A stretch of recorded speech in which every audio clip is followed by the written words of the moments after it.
Excel formula part 2। আজকের ভিডিওতে আমরা দেখব দুটো ফর্মুলা, অ্যাক্রিন্ট বা ACCRINT, আর একটা হলো ACCRINT-M অথবা অ্যাক্রিন্ট এম। এই অ্যাক্রিন্ট আর অ্যাক্রিন্ট এম এই ফর্মুলা দুটো ইউজ করা হয় অ্যাকিউর্ড ইন্টারেস্ট ক্যালকুলেশন করার জন্য। সবার প্রথমে আমরা বুঝে নিই যে অ্যাক্রিন্ট ফর্মুলা কোন ক্ষেত্রে ব্যবহার করব। অ্যাক্রিন্ট formula basically yearly interest calculation করার জন্য ব্যবহার করা হয়। যেমন দেখুন, এখানে কিছু প্যারামিটার্স দেওয়া রয়েছে।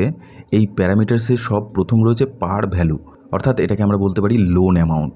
ধরুন এই 1 লক্ষ টাকা আপনি কারোর কাছ থেকে নিয়েছেন বা কাউকে দিয়েছেন। তার রেট অফ ইন্টারেস্ট দেওয়া রয়েছে 8% ইয়ারলি। ইস্যু ডেট অর্থাৎ কবে এই লোনটা নিয়েছেন বা দিয়েছেন।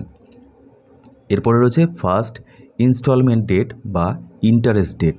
এটা যেদিন ইস্যু ডেট তার পরের দিন হতে পারে, অথবা ইস্যু ডেট আর ফার্স্ট ইন্টারেস্ট ডেট দুটো সেম হতে পারে। এরপরে রয়েছে সেটেলমেন্ট ডেট, অর্থাৎ কত দিনের জন্য আপনি টাকাটা দিয়েছেন তার কিন্তু ডেটটা এখানে দিতে হবে। এরপরে রয়েছে ফ্রিকোয়েন্সি অর্থাৎ আপনি এই লোনের ইন্টারেস্ট ইয়ারলি ক্যালকুলেশন করতে চাইছেন, না হাফ ইয়ারলি ক্যালকুলেশন করতে চাইছেন, না কোয়ার্টারলি ক্যালকুলেশন করতে চাইছেন, সেটা এখানে সিলেক্ট করতে হবে। যখন আমরা ফর্মুলাটা ইউজ করব তখন সেখানে আমরা বুঝতে পারবো যে এখানে 1 কেন লেখা রয়েছে। এরপরে রয়েছে বেসিস হচ্ছে ইন্ডিয়ার ক্ষেত্রে আমরা 1 বছরে 365 দিন হিসেব করি। আদার্স যেমন USA 1 বছরে 360 দিন হিসেবে ক্যালকুলেশন করা হয়। যেহেতু এটা ইন্ডিয়ার ক্ষেত্রে 365 দিন হিসেবে ক্যালকুলেশন করা হয়, তাই এখানে 3 লেখা রয়েছে। যখন আমরা ফর্মুলাটা ইউজ করব তখন এখানে 3 লেখার কারণটা পরিষ্কার হয়ে যাবে। তো এইভাবে আমরা অ্যাক্রিন্ট ফর্মুলা ইউজ করে ইয়ারলি অথবা হাফ ইয়ারলি অথবা কোয়ার্টারলি ইন্টারেস্ট ক্যালকুলেশন করতে পারবো। এরপরে আসবো আমরা অ্যাক্রিন্ট এম ফর্মুলায়। ধরুন আপনি কাউকে এই 1 লক্ষ টাকা লোন দিয়েছেন বা কারোর কাছ থেকে লোন নিয়েছেন। তার রেট অফ ইন্টারেস্ট 8% এবং ইস্যু ডেট এখানে দেওয়া রয়েছে। ফার্স্ট ইন্টারেস্ট ডেট বা ফার্স্ট ইনস্টলমেন্ট ডেট কিন্তু এখানে দেওয়া নেই, কারণ এই অ্যাক্রিন্ট এমের মধ্যে এই প্যারামিটার্সটা কিন্তু নেই, তাই এখানে দেওয়া নেই। এরপরে রয়েছে সেটেলমেন্ট ডেট। দেখুন এখানে সেটেলমেন্ট ডেট দেওয়া রয়েছে। এই লোন অ্যামাউন্টটা আপনি কত দিনের জন্য নিয়েছেন বা কত দিনের জন্য দিয়েছেন। দেখুন আমি যে ইস্যু ডেট দিয়েছি 2024 আর সেটেলমেন্ট ডেট দিয়েছি 2029, অর্থাৎ এই অ্যামাউন্টটা ধরুন কাউকে দিয়েছি 5 বছরের জন্য বা কারোর কাছ থেকে নিয়েছি 5 বছরের জন্য।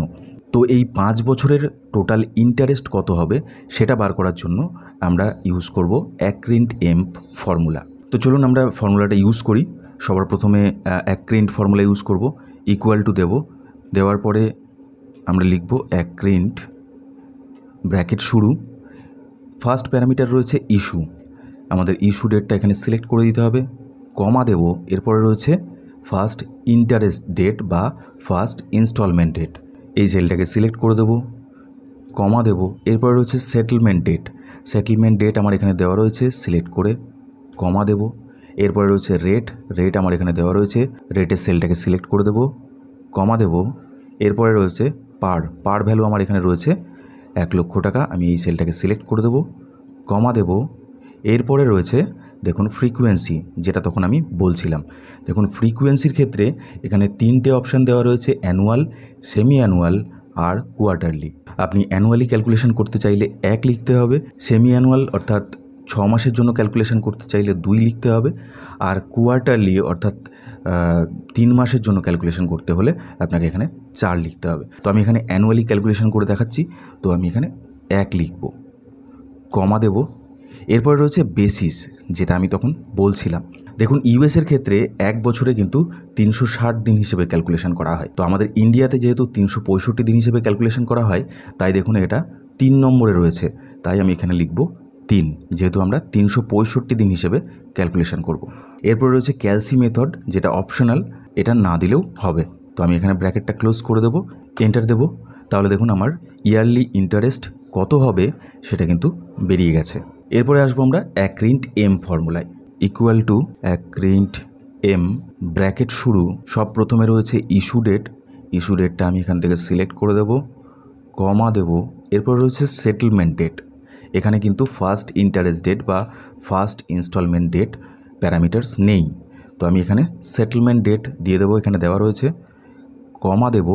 এরপর রয়েছে রেটটা এখান থেকে সিলেক্ট করে দেব, কমা দেব। পার ভ্যালু রয়েছে আমার 1,00,000 টাকা, কমা দেব। এখানেও দেখুন বেসিস রয়েছে, যেহেতু আমরা 365 দিন হিসেবে ক্যালকুলেশন করব, তাই আমি এখানে 3 লিখে দেব, ব্র্যাকেট ক্লোজ করে দেব, এন্টার দেব। দেখুন আমার এই 1,00,000 টাকার যে লোনটা, সেটা 5 বছরের ইন্টারেস্ট কত হবে সেটা কিন্তু এখানে বেরিয়ে গেছে। তো আশা করি বুঝতেই পেরেছেন যে অ্যাক্রিন্ট আর অ্যাক্রিন্ট এম ফর্মুলা কোন কোন ক্ষেত্রে ব্যবহার হবে এবং কিভাবে এই ফর্মুলা ইউজ করতে হবে।